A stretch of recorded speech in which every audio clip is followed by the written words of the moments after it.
안녕하세요, it's Liz Mew coming to you from Seoul, South Korea. Seoul is a magical place and is home to some of Korea's best street food.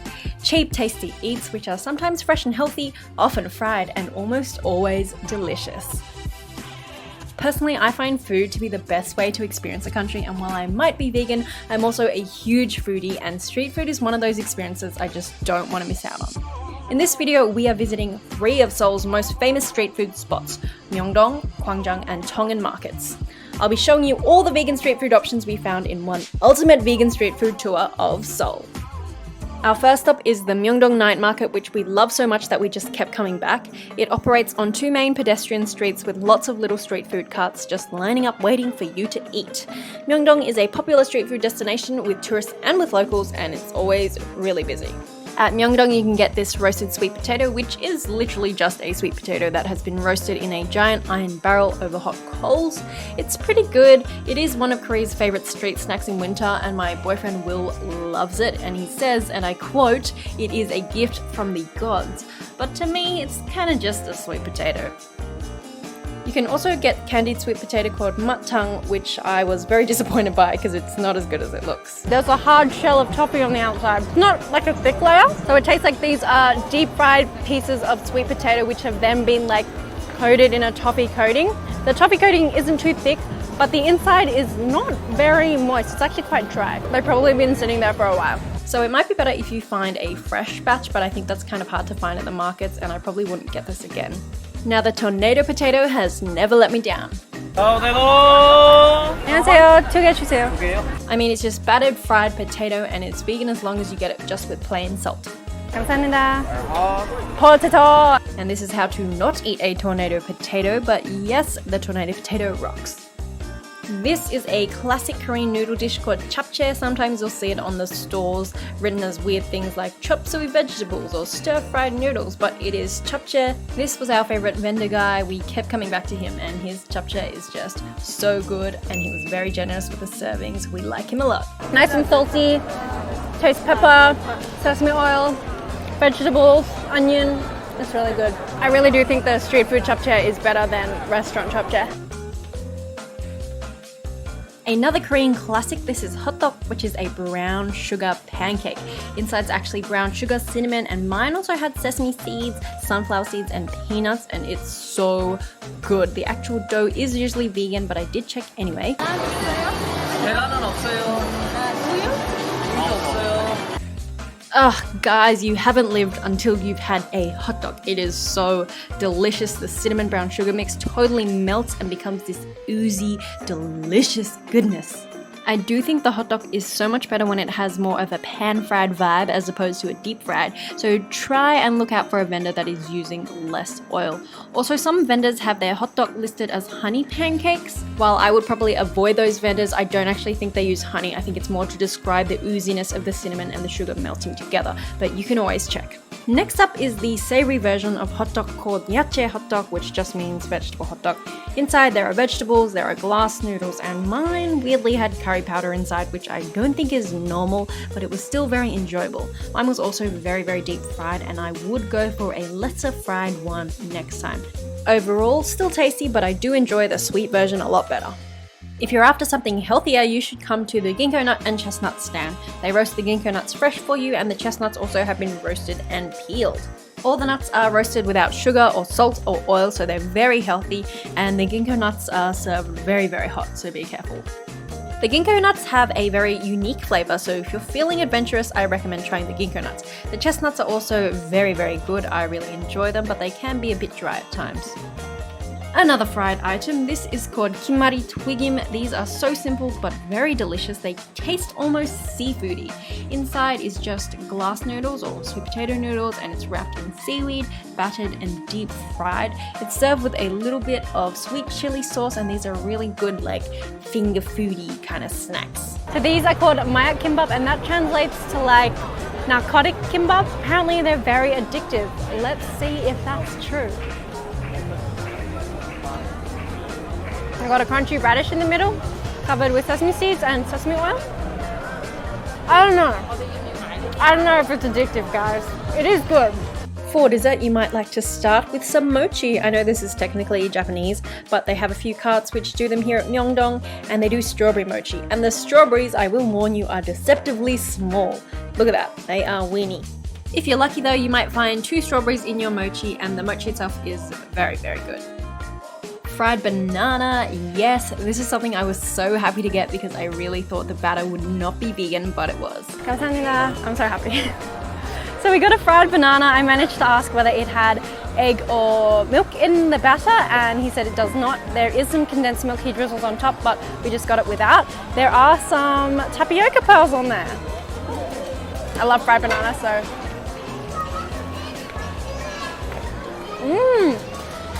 Oh yeah, it's even crispier than your normal banana fritter. It is so good. The pearls on top give it an extra little bit of chew, so it's delicious. 10 out of 10 for the fried banana. It was so melty inside and crispy on the outside. This was definitely one of my favorites. Okay, let us now transport to Tongan Market, which is a lot smaller, a lot less hectic, and has more of a family-friendly vibe. We actually saw a lot of kids going on excursions here, and people usually come here to get like a lunchbox set like these guys, as you can see. If you enter from the back like we did, you will see this lady and her amazing Korean rice cracker machine, which just spits out rice crackers. Like, whoa, did you see that? Cool. Now, this was our favorite market for this particular rice cake shop, or a shop that sells dok, which is the word for rice cake in Korean. They sell so many different types, but we only got the chapsal dok, which is the mochi, and these are all red bean filled. They all had different colors. This one I think is white, but we also got a yellow one and a red one and a green one, which I didn't video, but yes, ginormous mochi, and I can definitely recommend coming here for the mochi. At Tongan, we also found the pindadak pancakes, which are super famous, and a lot of people get this pancake at Kwangjang Market, but at Kwangjang they put seafood in their pindadak, and you can get it vegan, but you have to ask for no seafood, obviously, but there is a risk of cross-contamination. Here they didn't have raw seafood anywhere near my pancake, which I was stoked about, and it was so delicious. I was so happy to find this pancake. So I asked whether it had seafood in it, which is 해산물, or meat, gogi, or egg, keran, or milk, uyu. He said 없어요 after every single one of those, which means there is not, or it does not exist in this pancake. So I'm very excited. We got one. It is a mung bean pancake, and it's so delicious. Crispy on the outside. They're actually pre-made, so we just heated it up on the grill in some oil again. So it's a little bit oily and a little bit naughty, but very delicious. It's a pancake made with ground mung beans and some sticky rice flour. It's also packed with vegetables, a little bit of salt, and some extra sprouts. And that's it for Tongan. We also saw some very fashionable things happening. Need that bag. These are called chapsal donuts, or sticky rice donuts, and you can find these in a lot of Korean donut shops all over Seoul, and they are usually vegan. I found this particular one on the way to Mangwon Market from the Mangwon station, and they are so good. Sometimes they're filled with red bean paste, sometimes they don't have anything in them, but the best thing about them, I reckon, is that chewy, sticky rice kind of texture, and especially when they're served hot, they are so delicious. That lady is carrying things on her head. Like a pro. What a boss. Our final stop is Kwangjang Market, the oldest permanent market here in Korea, and it is such a vibe. They sell all sorts of things here, but in reality, I think everyone just comes for the food because that's what it's famous for. I didn't actually know they didn't just do food until we got here. So now we are in the central part of Kwangjang, and there are so many food stalls everywhere. I know a lot of them are not vegan, but everything still looks amazing. Oh my goodness. Oh, if only everything was vegan. There is a lot of kimbap everywhere, so I feel like we'll be able to eat a lot of yachae kimbap, which is the vegetable kimbap. There's lots of sausage and fishy looking things. Japchae, tteokbokki. So basically there's lots of little stalls with seats around, so when you order food you can literally just sit at the store and eat. One of the hardest things about Kwangjang is deciding where to eat because a lot of the stalls just have the same stuff. We found some pumpkin and red bean porridge that was vegan at Kwangjang, but it was way too hot inside to eat hot food, so we didn't get any. Here they also have shike. They have a pumpkin shike and the regular. So like a rice drink, it's kind of sweet. We got the shike on our second visit and it was so cold and refreshing. I really recommend trying it. After doing a few laps, we eventually decided on a place to get our kimbap. We got Maya kimbap, which is the very addictive kimbap. It comes with some yellow sauce. Can I just say that this kimbap is amazing. It is so good and superior to that Myeongdong kimbap. And I have a theory for this. I think it's because the kimbap here is made super fresh and there are so many stores to compete with that it has to be delicious. Otherwise, no one would buy it. The sauce is really nice and the sesame seeds are really like freshly toasted and you can taste a really good sesame flavor. She's trying to give us the cookie, but we don't want it because it probably has fish sauce in it. It's getting hot in here. We've just done round 1 of breakfast. I think we should go find some bibimbap now. I'm pretty confident we'll be able to find and get it vegan. Now there is a whole row of bibimbap stores at Gwangjang Market, and you'll know it's a bibimbap store because it'll be beautiful, or I think they're the most beautiful stores because they have these mixing bowls in front of them just filled with piles and piles of different vegetables and kimchis, and they just look so delicious. The kimchis, however, are not vegan, but it's worth noting that most of these stores actually don't have meat or egg in their bibimbap. This was the bibimbap store that we settled on, and we managed to get bibimbap with just rice and vegetables and a little squirt of gochujang sauce. So these might have been a little bit more bland than other people's bibimbap, but I was so happy that we were able to get a bibimbap here. Oh, guys, it was so good. This is one of my foodie dreams that has come true. We got to eat at Gwangjang Market at a stall, and it was just delightful.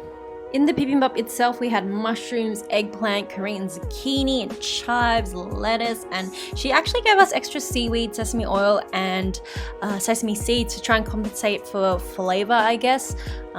Maybe she was just being really nice, but it was very, very flavorful and so delicious. Ooh, there were bean sprouts as well. That was a very, very good addition.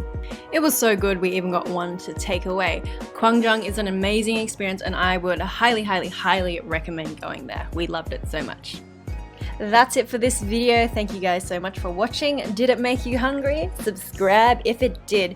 If you're vegan and you're traveling to Seoul soon, I hope that you find this useful in your street food adventures.